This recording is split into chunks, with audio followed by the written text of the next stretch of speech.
All right, so with some 29 minutes up to 6, the late comer Roland Walker will take us through the newspapers as captured by my joy online. And we're just trying to make sure that it reloads adequately, and we're looking at the front page. We'll start with the Daily Graphic. It has on the front page, WAPCO, that's a West African gas pipeline company, increases gas supply to Abuazi thermal plant, and this is expected to be good news to many of us who really have been missing electricity supply consistently the last couple of weeks. Also on the front page, 2 arrested with AK-47 rifles, and I know this very arrest is going to increase the debate about the proliferation of arms, but not only not only arms, but small arms as well. And we're told that the 2 persons, they were arrested by the Dodowa police following the shooting of a 22-year-old at Long. Nia Damalache is the only gunman chair. We know that the news was on the front pages as well as the various news portals on Monday about the installation of a new gunman chair. We know that that brings to 2 the number of people we know are supposed to be the installed gunman chairs. And so we're told that the purported installation of Dr. Kelvini Taki Abia Taki as gunman chair has taken a dramatic turn, with the office of the Paramount Stool discovering him. Okay, so that's how it is. On the front page of the next book we're looking at, the Daily Guide, we have strike galore, pharmacists, mental nurses, doctors and state attorneys squeeze government. And according to the initial paragraphs, there appears to be no end in sight to the chaos in the public health sector, as more workers were being told continue to lay down their tools in protest of unpaid salaries and allowances. NDC accused in Bimbala crisis, and we also have Asamoah's blackmailer freed. We'll see how that goes as far as that is concerned. The next people we're looking at, though, is the Business and Financial Times.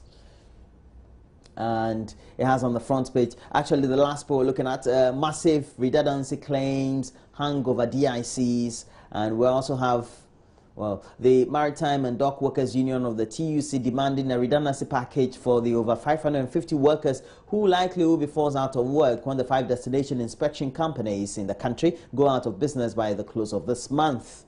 Remove tax exemptions. Ghana's tax exemptions are causing more harm to the economy than good.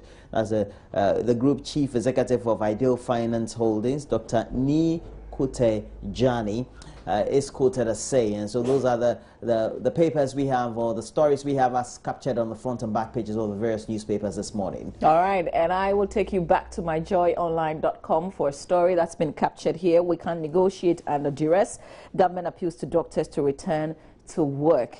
So government has described as unlawful a strike action declared by health workers, particularly doctors, and has appealed to them to return to work. Labour and Employment Minister Haruna Idrisu told Joy FM's Newsnight program Monday the action of the doctors is unlawful. We cannot negotiate under coercive environment. I'll take you to the graphic.com.gh. That's the online portal for the Daily Graphic. And this story, Tarzan files injunction to stop collection of TV license fee. And the story says plans by the Ghana Broadcasting Corporation to collect television license fees with effect from Saturday, August 1, 2015 has suffered a setback following the filing of a motion for interlocutory injunction against the exercise. A former Chief Executive Officer of the Volta River Authority, Dr. Charles Rekobrabe, is asking the Fast-Track High Court to grant an order of interlocutory injunction restraining the GBC and its agents from commencing or resuming the collection of TV license fees from August 1. So it goes on and on and on and on. There's a lot more details there, but you know, I'm sure you could hear Roland Walker laughing at my interlocutory. How do we say it? Say it. Don't think about it. I've seen it there. No, so say it. Don't break it. INTRLOC. I didn't say you should spell it. I said pronounce it. There's nothing you can do that will make me pronounce. All right, let me go to ctfmonline.com. There's a story here that says Mahama to launch 40-year development plan today. It will be the first. Okay, so President John Mahama will today launch a process for the preparation of a long-term national development plan for the country. It will be the first ever long-term development plan spanning a period of 40 years. The plan, which will be spearheaded by the National Development Planning Commission, is aimed at shaping Ghana's future and complementing the existing medium development plans of the country. But I'm sure you've heard criticisms of this plan, the fact that it hasn't got any legal backing. I mean, you're not binded to follow the rules. If you're a government and you come in, you can decide to do things in a different way. I mean, nothing binds you. But it's a good thing that at least we have a 40-year development. Yeah, we need to have a plan. The problem is that we consistently don't have a blueprint by which many of our political parties work around. And so another government comes and says that an affordable housing that was started by previous government will not be continued. They're going to start a new one, and so a new one will be started, and the old one has been abandoned. But the old one, if also adequately renovated, could be very much put into good use. So it's something that we have to talk about. What do? We've been having, in the 1800s, New York having tube stations, and they're still digging underground tubes up till now from the 1800s, but there's a plan. So it doesn't matter whether you're a Republican or a Democratic government, you still have to go through the plan. How you're going to go through the plan or make sure that the plan goes through is different, definitely. But if you want to get to point A, you just have to make sure by this very year you get to point A. We don't have any. Well, we'll see how it goes. And this is what we're going to do, Roland and myself, when we get hold of this plan. Because we've heard officials speak, and they speak fluently about it. It's very convincing. We want to get hold of the documents and break the issues down and get some experts. That's how it goes. This is the process towards the plan. So the plan perhaps will even come to fruition by next 2 years, not really now. Really? Because they have to deepen the consultation, they have to involve a lot more of the stakeholders, the political parties, etc. And so by 2018, the plan will be ready. And then that plan will start from that very year, 2018, till the time we're 100 years after independence. Okay. So that's the whole idea. So we're going to get hold of this process as it goes on. Definitely. And let's see the consensus, because, you know, the NDC will have their consensus, the NPP will have theirs, the CPP, the PPP, you know, all of them have to be on board this one. We'll see how it goes. But let's check out this other story. Ajay Teria wants Klote election results cancelled. Who is he? He contested in the Klote constituency on the tickets of the NPP, I mean, in the NPP primaries on Sunday, and he lost. He wants it cancelled.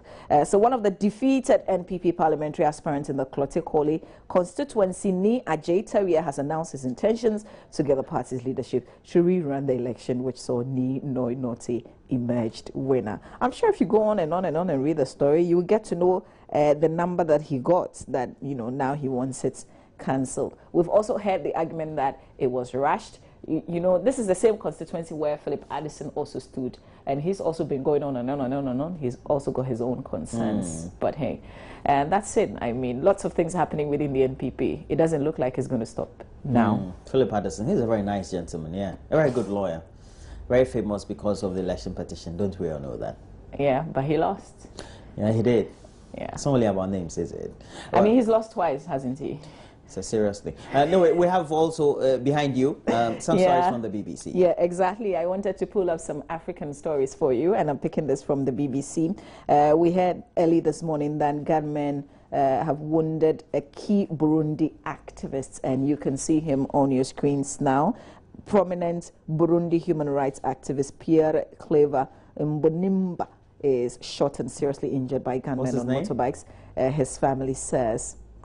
What's the name? Mbonimba. I mean, that's how best I can pronounce it. Right. But how would you pronounce? I don't. Why are you worrying me with pronunciations this morning? Okay, so U.S. Airlines in big game trophy ban.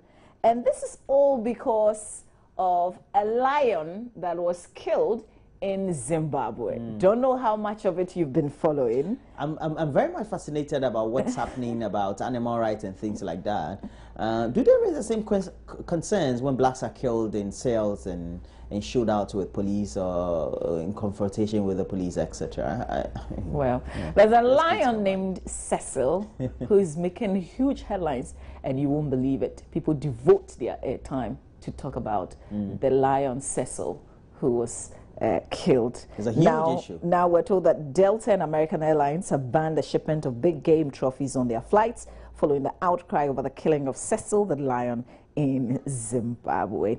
Okay, so you can go there and check out some of the African stories, but for now, that will be it from Roland and myself on this one. Lion. I'm fascinated by. Well, I was watching a video on YouTube. I think a news anchor was interviewing one of the activists, and the activist was just crying. I said, "Wow." Over the lion?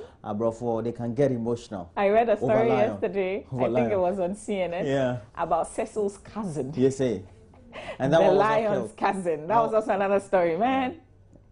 That lion was not killed, though. No. Yeah. They thought it had been killed. Yeah, it wasn't killed. You know that very lion sister looks like? You know that lion in the story? Let me open Cecil. That famous story, the Lion King, Simba, you know? Yeah. Let me open. I'm sure Kate will be very Is Cecil here?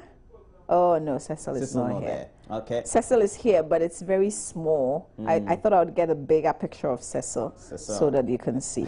But the small picture is here. Yeah. So all right, so this is what you need to do. Always make sure you get onto our social network page on Facebook, Join News on TV, and also a handle we have on Twitter, Join News on TV. As you do that, though, we have a YouTube page. Cecil is right there on YouTube. Please just Google Cecil, and you get to see. Oh, no, I showed them Cecil. This is Cecil. Isn't he handsome? Drawing all the emotions around the world. Charlie, people are laughing, and no, people are crying and we are laughing. Yeah, Cecil. Amazing. I mean, in Africa, there are some things that just don't penetrate our emotions. I didn't know yet, sir. Cecil. All right. All right, listen, if because of work or because of something that you have to do, you miss portions of our program, I'm talking about the AM show, you can always log on. Just go to My Joy Online, look for our videos, and then you can catch up what you missed. If there's something that is on your heart that you want to share with everybody else, just go to our Facebook page. It's facebook.com/Joy News on TV. Usually, we'll also put stories there for you to comment on, and we will share it with everybody else. A lot of them. So we're taking a break. When we come back, we'll be having stories from the world of sports.